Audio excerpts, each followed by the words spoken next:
Role ball world cup में अजमेर की प्रतिका तारावत ने अहम भूमिका निभाई थी। वह आज हमारे साथ हैं, उनसे जानते हैं इस वर्ल्ड कप में कितनी टीमें आई थी और इसके पीछे उन्होंने कितनी मेहनत की। प्रतिका अजमेर से आते हैं, आप राजस्थान से एकमात्र खिलाड़ी थे जो इस वर्ल्ड कप में शामिल हुए थे। कितना उत्साह था, कौन-कौन सी टीमें आई थी और कितने मैच हुए थे? मेरा पहला इंटरनेशनल था ये जिसमें मैंने अपने आप को रिप्रेजेंट किया और राजस्थान से मैं एक इकलौती लड़की थी जिसने इंडिया की टीम में अपना नेम देखा और इसका कैंप लगा था 10 नवंबर से 10 दिसंबर तक पुणे में, जहाँ पर पूरे इंडिया की टीम जो प्लेयर्स थे वो असेंबल हुए थे जिनका भी नेम आया था, बॉयज़ और गर्ल्स दोनों। और हमारा कैंप दुबई जाने से पहले पूरा 1 महीने का रहा, जहाँ पर हमने पूरी तैयारियाँ करी, कैसे जीतना है, कैसे कप जीतना है। और तैयारी तो वैसे मेरी पूरे बचपन से ही थी कि मुझे इंडिया के लिए रिप्रेज़ेंट करना है। जब मैं 8 साल की थी तब मैंने गेम खेलना शुरू किया था और आज मुझे 12 साल हो गए हैं खेलते-खेलते और लकीली मैंने 12th ईयर में अपने आप को इंटरनेशनल लेवल पे रिप्रेज़ेंट कर दिया। रोल बॉल क्योंकि उन खेलों में नहीं आता जो फेमस खेल है, जैसे क्रिकेट हो गया या दूसरे खेल हैं। रोल बॉल को लेकर कितना उत्साह है? मतलब आप में तो दिख रहा है कि आप वर्ल्ड कप जीत के आए हैं, दुबई में वर्ल्ड कप हुआ था। लेकिन उतना फ़ेम मिलना चाहिए था जितना मिला है आपको? जी, जितना मिलना चाहिए था उतना तो नहीं मिला क्योंकि इंडिया में अगर देखा जाए तो क्रिकेट एक तरफ और बाकी सारे गेम एक तरफ आते हैं। मेरी तो हमेशा इच्छा थी कि मैं जो खेल रही हूँ जिसमें मेरी चाह है क्योंकि बचपन से ही कोई और गेम खेला नहीं, एक ही गेम को पकड़ के चले क्योंकि इंटरेस्ट इतना ज़्यादा था, कहीं और मन भी नहीं किया और इतना मतलब इतना प्रायोरिटी दी गेम को, बीच में एक आध गेम खेले भी बट उतनी प्रायोरिटी नहीं दी जितनी रोल बॉल को दी है क्योंकि जब वो स्केट्स पहने और जब खेला तो फिर कभी पीछे मुड़कर देखने का मन ही नहीं करा। मतलब बस उसको खेलते ही रहना है और उसमें इंटरनेशनल खेलना है, इंडिया का झंडा लहराना है और नेशनल एंथम सुनना है, बस यही दिली तमन्ना रही। नेशनल एंथम आपने वहाँ सुना, कौन-कौन सी टीमें थी और किस टीम को आपने हराया? जी, वहाँ पर 16 टीमें थीं और हमने सऊदी अरेबिया, वियतनाम, जर्मनी और पाकिस्तान जैसी कई टीमें थी जिनको हमने लीग्स में हराया।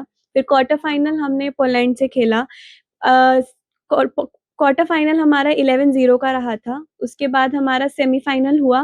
सेमीफाइनल हमारा ईरान से था जो काफ़ी टफ रहा था हमारे लिए और 2-1 से हम लोग सेमीफाइनल जीते थे। उसके बाद हमारा फाइनल केन्या से हुआ जो डिफेंडिंग चैंपियंस थी, मतलब 2 साल से वर्ल्ड कप वही लेकर जा रही थी और स्ट्रॉन्गेस्ट टीम जिसे कहा जाता है, वो केन्या को माना जाता है और एक ईरान जो हमने सेमीफाइनल में हराई थी और हमने फाइनल जीता केन्या से 3-2 से, तो हमारे लिए काफ़ी बहुत मतलब बहुत बड़ी जीत हुई हमारे लिए। चूँकि सभी जैसे मैं बता रहा हूँ कि दूसरे गेम्स हैं, प्रोत्साहन जो है राजस्थान से मिलना चाहिए, दूसरे राज्यों में जो है अच्छे-अच्छे प्रोत्साहन राशि है। इस गेम को लेकर राजस्थान में किस तरह का प्रोत्साहन मिल रहा है? राजस्थान में सरकार से हमें उतना सपोर्ट तो नहीं मिल पा रहा जितना हमें मिलना चाहिए। टूर्नामेंट्स में वो लोग हमें जाने के लिए अलाउ तो कर रहे हैं बट जो स्कॉलरशिप्स के थ्रू पहले सपोर्ट रहता था वो नहीं है, जॉब्स के थ्रू जो पहले रहता था वो नहीं है, टीएडीए वगैरह जो पहले मिला करता था बट गवर्नमेंट चेंजेस के कारण में वो उन चीज़ों में भी हमारे काफ़ी वेरिएशन आता जाता है।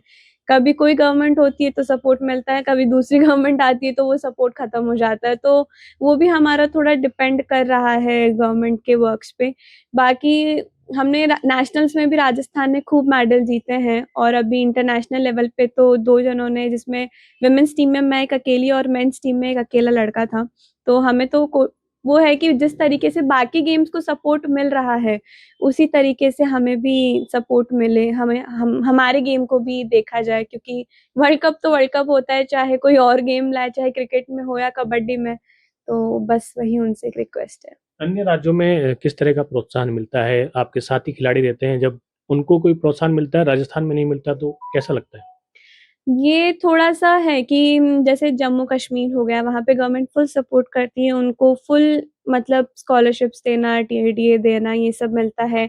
इवन झारखंड जहाँ पे उनको इंडिविजुअल लेवल पे नामी राशि मिल जाती है और महाराष्ट्र में भी काफ़ी प्लेयर्स को सपोर्ट रहता है, गवर्नमेंट उनको कैश देती है, कैश प्राइज़ेस देना हुआ, स्कॉलरशिप अमाउंट हुआ, तो वो सब चीज़ें भी प्लेयर्स को कंटिन्यू रखती है कि आप गेम के टुवर्ड्स अटैच रहें, गेम के टुवर्ड्स कंटिन्यू रहें, वो सब चीज़ें भी मोटिवेट करती है एक प्लेयर्स को। राजस्थान की तरफ से भी होता है बट वो डिफ़र करता है थोड़ा-थोड़ा, तो इस वज़ह से थोड़ा दिक्कत रहती है।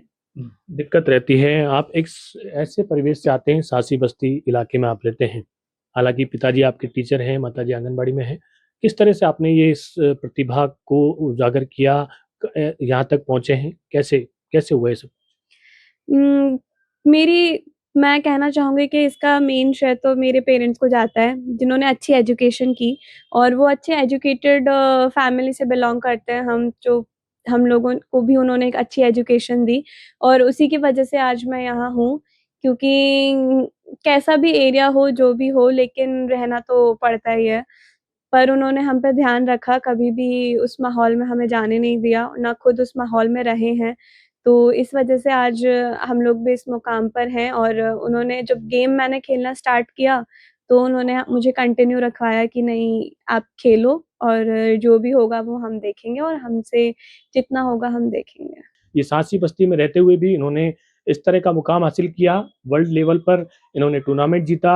एक राजस्थान से एकमात्र लड़की है प्रतिका, वो जो अजमेर से हैं, लेकिन उनको इस तरह का सम्मान नहीं मिला जिस तरह से बड़े-बड़े खेलों को और उनके खिलाड़ियों को मिलता है। तो उसको लेकर इन्होंने खेद ज़ाहिर किया, लेकिन आगे जाकर और बेहतर हों, अन्य लड़कियों को भी और सम्मान मिले, इसे लेकर उन्होंने अपनी माँग रखी है। कैमरा पर्सन कुशल सेन के साथ अशोक सिंह, न्यूज़ 18 अजमेर।